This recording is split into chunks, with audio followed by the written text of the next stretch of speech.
How many of you here are a mother? Raise your hand. How many of you have a mother? Love when a good plan comes together, okay? We all have something in common, right? Motherhood. When my first child was born, it was a game changer. Everything I thought I knew, had researched, it all went out the window. And, you know, it wasn't easy. There's plenty of information out there, labor and delivery, advice like sleep when the baby sleeps, the dishes will wait. It's great advice, right? But they don't talk about the nitty-gritty. They don't talk about the reality. The reality that you've just purchased a ticket on a lifetime ride on a roller coaster. Okay, there's no getting off either, by the way. It's forever. The reality is that there's no handbook. We wing it, right? With some guidance. And that the world, despite our perception, is still very much full of judgment. Luckily for me, fate intervened in the form of two amazingly proactive maternity nurses. They started a breastfeeding support group through the hospital. And what followed was a group of mothers who would come together every week.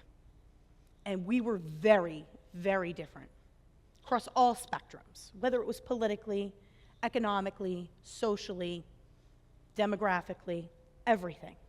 But we would come together each week to discuss a common issue.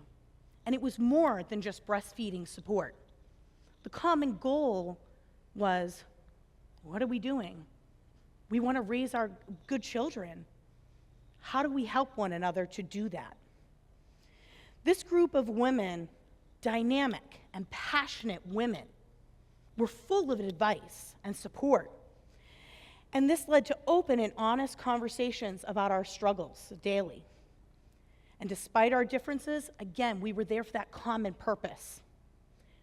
We wanted to be the best we could possibly be for our children. This was never a judgment in the room. There was only support, empathy, and compassion. We were constantly building one another up. It was within that group that for the first time in my life, I was within a group of women that we were all supporting one another. Friendships quickly formed, late night texts at 3 a.m., flew back and forth. I'm going through it right now. Don't worry, you're not alone. I got your back.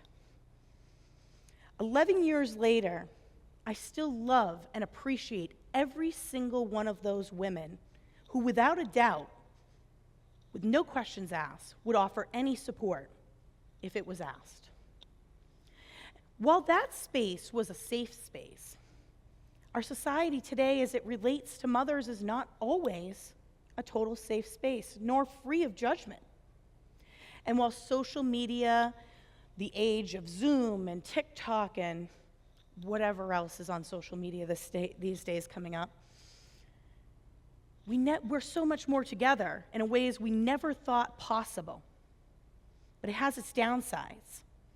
It allows for a judgment-focused culture. Social media allows for us to become the judge, jury, and the executioner of others.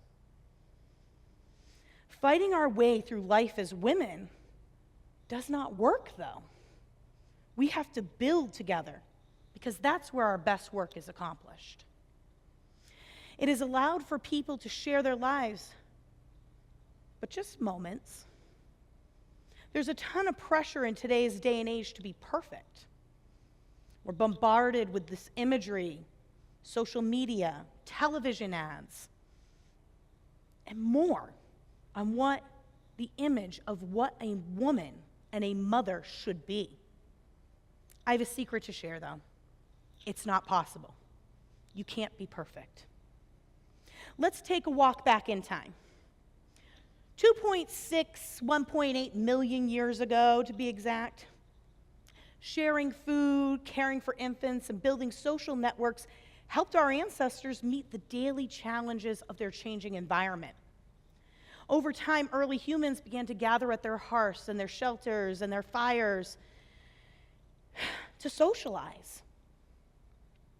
Now remember, at this point in time, physical strength was what gave men their superiority, because it was needed to find food and shelter and protection, and they were able to provide that.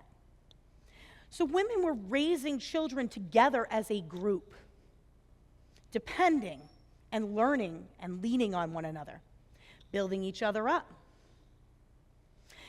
As the brains became larger and more complex, growing up took longer. Children were home with the family unit for longer periods of time, in this protective environment of a home. Expanding social networks eventually led to more complex social lives of modern-day humans. And over time, physical superiority became less important, as we don't face the same challenges we once did. Instead, education, skills, interpersonal relationships, and knowledge became the necessary superior skills. We are where we are today as humans because of our social networks, community raising, and the skills of compassion and empathy.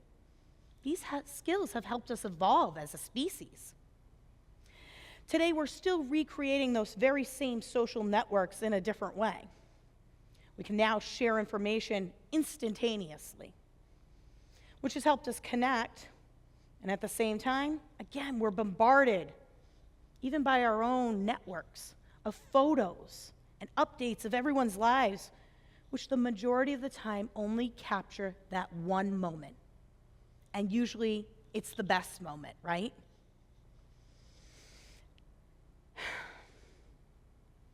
This is what we want to present to the world, the best moment. And it is out of judgment and that fear of judgment that we often don't share our actual reality. The reality of sleepless nights, sick children, the stress, school meetings, the worrying, the teen out driving, our kids when they're adults and they're going through it. The reality of going through a pandemic and how it's affected your family life. The reality is far from the organized Pinterest boards we really dream of. More often than not, my living room, especially my couch, is covered in laundry piles. Folded and yet to be folded others, well-loved toys strewn about, toothpaste in the sink, crumbs on the floor. It's a disaster. And there are tears. There's laughter. There's frustration. And truthfully, more often than not, it's a struggle. A friend recently told me, bad days are what I do best. And that really resonated with me. Because bad days are what we do best as women and as mothers. And we know the rewards and the payouts that we will receive are far greater than those moments.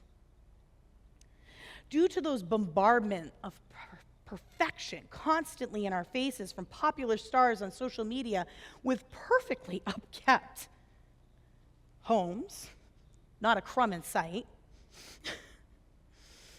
children looking perfect, we've put undue pressure and stress on ourselves.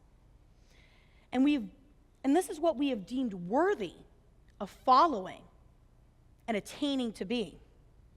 The reality, again, is so far from it.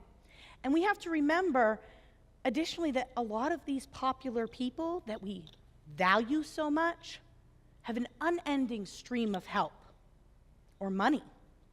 Even our TV shows and sitcoms now they fail. They fail to show the reality of a mom in the trenches. This is the opposite of empowering. This causes self-doubt, lower self-worth, anger, depression, questioning of whether we are doing enough, whether we are good enough. let's talk about role models. Raise your hand if you know any of these women up here. Do you recognize any of them? Now raise your hand if you know any of these women. Now take a look at how our society currently values them in terms of importance. Do you see the problem?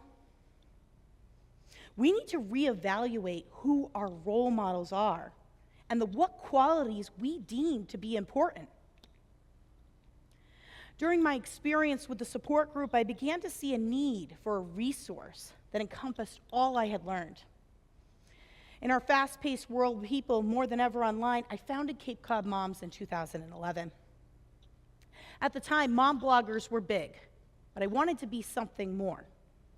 I wanted to be a judgment-free zone where there was a little something for everyone, a place you could come to share stories, read reviews, talk about local businesses, anything you want. Over time, we quickly grew to become the leading resource for parents and caregivers in the region. We have a variety of moms and advisors who contribute in any way they wish. We successfully ran an indoor parent resource fair for 3 years, bringing together those family-friendly businesses and live in-person examples of them. This was an important change for us because while we have been virtual, the vital importance of connecting in person was critical to sharing the vast resources in our community. Once the pandemic came, we once again shifted gears. We began a weekly virtual show on tough topics and connecting parents to those same resources. We added a segment where we encouraged building one another up. Women in their lives. We wanted to recognize women who had done something for other women, a special thing. It quickly became our favorite part of the show. It was inspiring to share stories of other women who were building other women up, recognizing them for their small acts of generosity and kindness that were all being done very quietly. We found that by facilitating this, we also felt good by building other moms up. That was our Oprah moment. As the pandemic erupted in the spring of 2020, roughly 3.5 million mothers of school-aged children left the workforce, left their jobs, left the job market altogether. This is a shocking number. Many analysts believe that this will cause setbacks for hard-fought gains that women have fought for. But I want to reframe this in a positive light. While moms may have had to switch gears, we quickly went to work doing what we do best, raising our children and finding a new way to navigate the world and deal with the cards we have been dealt. We had no playbook to navigate. We couldn't ask our mothers, our grandmothers, our leaders what to do. It was brand new. It was rough, let me tell you. It still is, by the way. What became critical not only for myself, but for all the moms I knew, was the support of one another. There were lots of phone calls. There were tears. There was laughing, because what else were you going to do after all those Zoom calls? Remember that? The Zoom all-day school. I have to tell you, while we were alone together, I hated that phrase, alone together, because we're not meant to be, remember? We're meant to be community raisers. We're meant to be connected to our community. The pandemic has also reminded us that the current system that values putting work before family has to be stopped. Family has to come first. With that in mind, in the fall of 2020, approached, and along with it, the urge for a return to normalcy. And the mothers and fathers, we wanted the schools to reopen, right? And an idea was formed. And a group of, you guessed it, women, moms, we began to form a plan And we did what we did best. We did the research. We fundraised. We put an idea into action. We began to adjust to our new world and took it on with a vengeance. We had studied the data, we had discussed the ideas, and the Outdoor Learning Committee was born. You know, women typically spend a greater portion of their income and free time giving back into the community that they are in. Because we know when kids are happy, healthy, eating right, and adjusted, everyone benefits. And remember, it aids in our brain development and continues to help us evolve as a species. By spring of 2021, as the group fundraised and brainstormed, problem solved, and did the hands-on volunteer work, the outdoor spaces became a reality. And the most rewarding part was that our children were there to watch us lead. They were there to see us lead by example and encourage others. We rallied hundreds of volunteers, men and women, young and old, into action that would help them. That is a lesson they will remember the rest of their lives. It takes 9 months to make a human. It took this group of moms 8. To date, this project has raised over $100,000 and over 2,800 hours of volunteer time. This is what happens when we build women up. This is what empowered women can accomplish. His Holiness the Dalai Lama states, "Women with power can bring a compassionate revolution." But where does it begin? It begins with women taking on leadership roles. It begins by women and mothers saying, "We will not abide by your rules of perfection anymore." It begins by changing who our role models are and the ideals we look and value and hold up for our children. It begins with valuing women of strength, power, and leadership because that's what we want the world to be. It begins by showing both our daughters and our sons examples of those women and examples of male role models who support women. It begins with connections and compassion. It begins with building community. It begins with nurturing the spark in others. It begins with pausing before judgment. It begins at home. It begins with supporting families. It begins with you. So I leave you with one final thought through all this. Don't just lean in, build up.